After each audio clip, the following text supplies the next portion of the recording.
Hey everyone.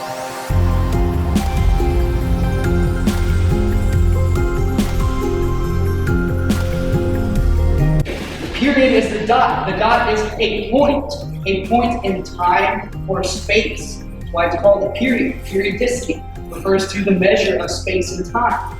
And this is what sets forth the process of creation in sacred geometry, which ultimately creates the flower, the seed, the egg of life, how all of matter is created through sacred geometry, through this physics.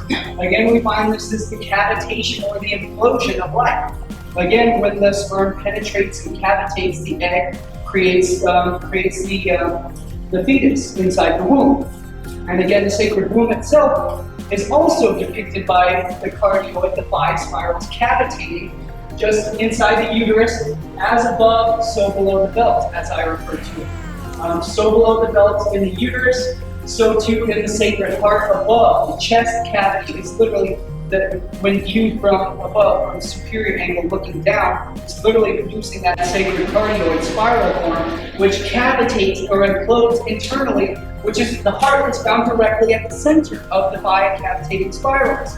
Again, the fire within, the cavitation, the spark of life within our chest, which is as above, a heart above, which cavitates, produces the heart within the child, within the uterus, the womb of the goddess, as above, so below the belt.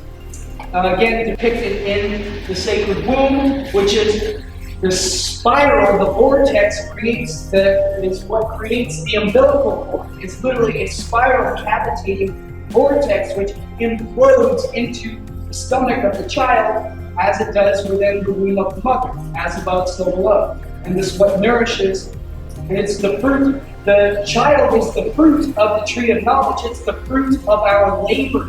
It's the fruit of the tree of knowledge, coming to know each other, and it's produced the fruit of life. So this is the coming to fruition, literally, of this sacred process of the Hyros Gamma. And this is a compilation I produced over here, depicting, as you can literally see, the vascular tree of life within the human anatomy, the placenta, literally the dendritic forms of the pattern of biology. And so, again, the implosive physics of the human anatomy, we find it in the human torso, as I depicted here. And the human torso is literally the essence of the torus, the torso, which literally produces the Greek letter 5, and showing the implosive cavitation physics of the human anatomy. And this again creates the five physics of the human beauty and form. So the body is the temple. It's not a graveyard. This gets us into how we actually influence our genetics to, our healthy lifestyle, how we actually produce the healthiest offspring that we can to produce, basically a divine human being, the most mathematically perfected human being that we can, which brings us closer to the physics of nature, which brings us closer to the essence of God, as we could consider it. And I want to show this clip from one of my friends on YouTube, Kerry McCarthy. She's absolutely brilliant, and I want to show this clip of what she's going to talk about, how our relation to the plants in nature, the tree of life, our relation to fruits of the tree of life, why we are intrinsically fruitarian, not exclusively fruitarian, but we have evolved for over 20 million years, if you want to consider, the actual anthropological essence of evolution as being legitimate or not, but how we evolved from, most of all primates are strictly plant-based. Most of them are fruitarians for over 20 million years, but that's what we evolved from. So that's why we're intrinsically the fruits of the tree of life. The human body is literally evolves from the plants in nature, from the tree itself. We are literally the fruits of the tree of life. I actually wanted to put this back, and this is why we say the fruit, the apple doesn't fall far from the tree, of course, because it's from the tree of life. The child is the fruit of the labor. So let's see what she has to say about that. Tell me about what would a change? Tony Wright has a theory that I think is as important as Darwin's Origin of Species. It advances the idea that it was fruit and not meat that gave human beings our unique style of intelligence, and he also posits the revolutionary idea that our relationship with plants has in some sense been a sexual one, that we haven't just evolved alongside them the way animals usually do in symbiosis with their food source, but that the chemistry of fruit has had an unusually active role in changing our species dramatically. There was a period of time in our history when all of a sudden the brains of our ancestors tripled in size very quickly, and the modern neocortex came into existence with a bang. And Tony suggests that this coincided with our ancestors living in the tropical rainforest at the time when they had access to fruit all year round and were eating more fruit by weight than any other animal. Now, a lot of animals eat fruit, but not in the quantities that we did. The larger herbivores, for instance, tend towards green leaves, and amongst primates, we do see that trend reflected, that the ones who eat more fruit are smarter, whereas those who eat more leaves are bigger and stronger, but less intelligent. So here already we have a very basic clue that if our fruit-eating habits were unique and our intelligence appears to be unique, perhaps the two are related, because for those who say it was meat that made the human brain grow big, I always wonder, why hasn't it had the same effect on other animals that eat meat? In fact, the fossil record shows that since leaving the rainforest, our brains have been shrinking fairly steadily, and this may have been a result of not having access to the same quantity of fruit and relying instead on things like meat and root vegetables that are clearly not optimal since they need to be cooked to be edible.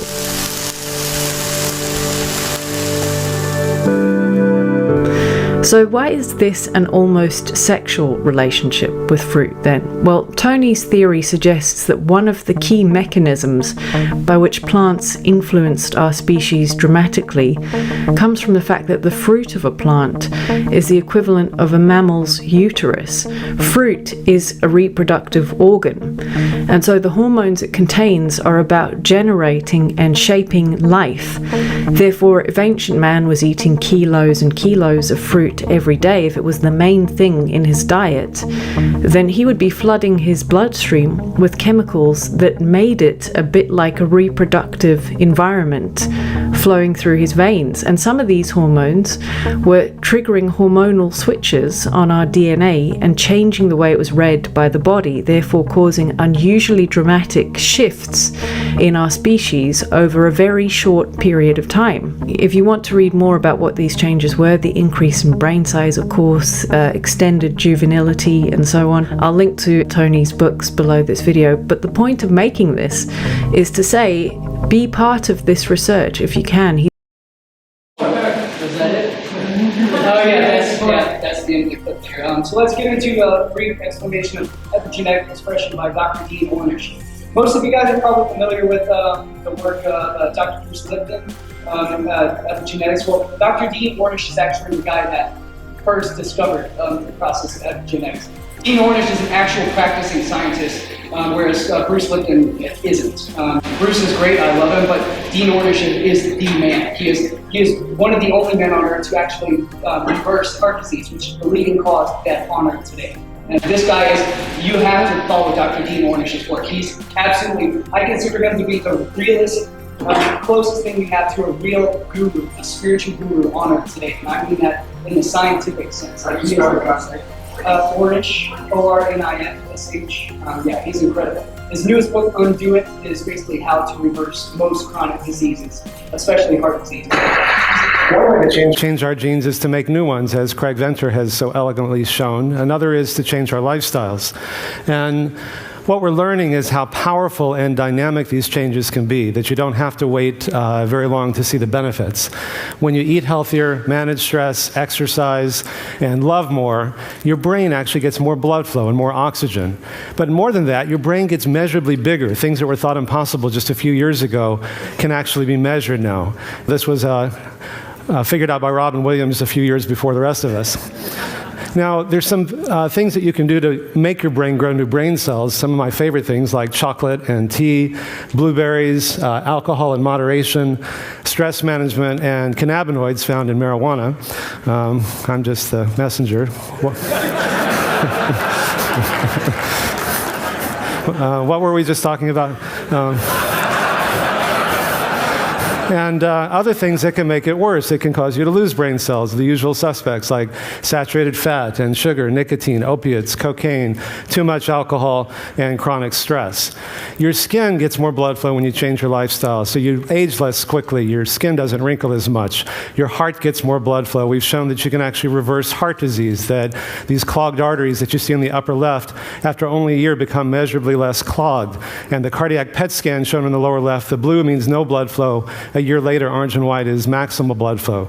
We've shown you may be able to stop or reverse the progression of early prostate cancer, by extension, breast cancer, simply by making these changes.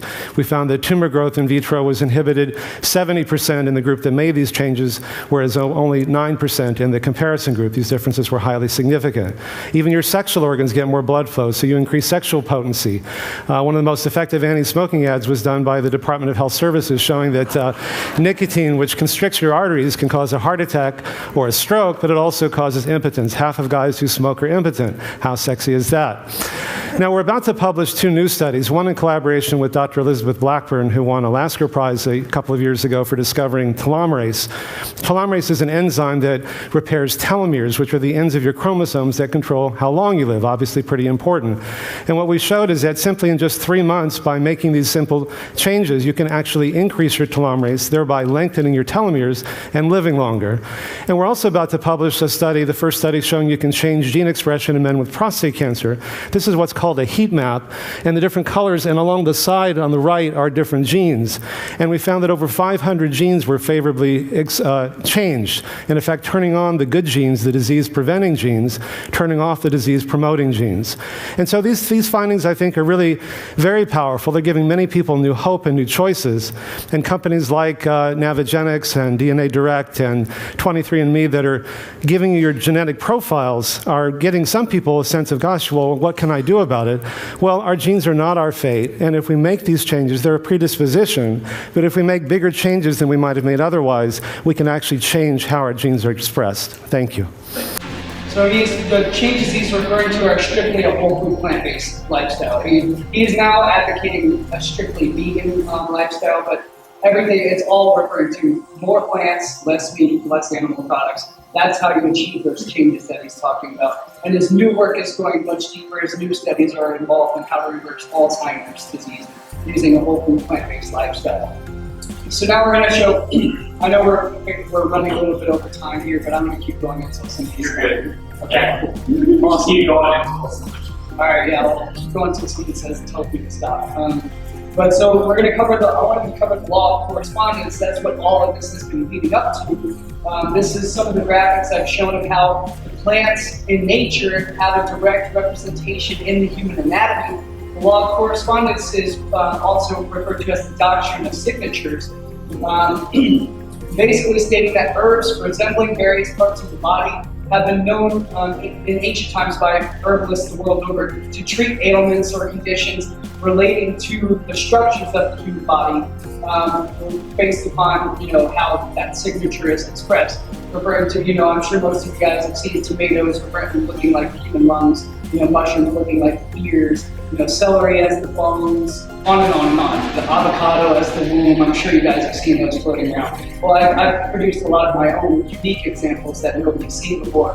One of these being the oyster mushroom and the human brain corpus blossom. On the right-hand side, we see the corona radiata inside the brain, which is again directly symbolic of the radiations of the mycelial structure, or sorry, not the mycelium, but of the coronal structure of the oyster mushrooms.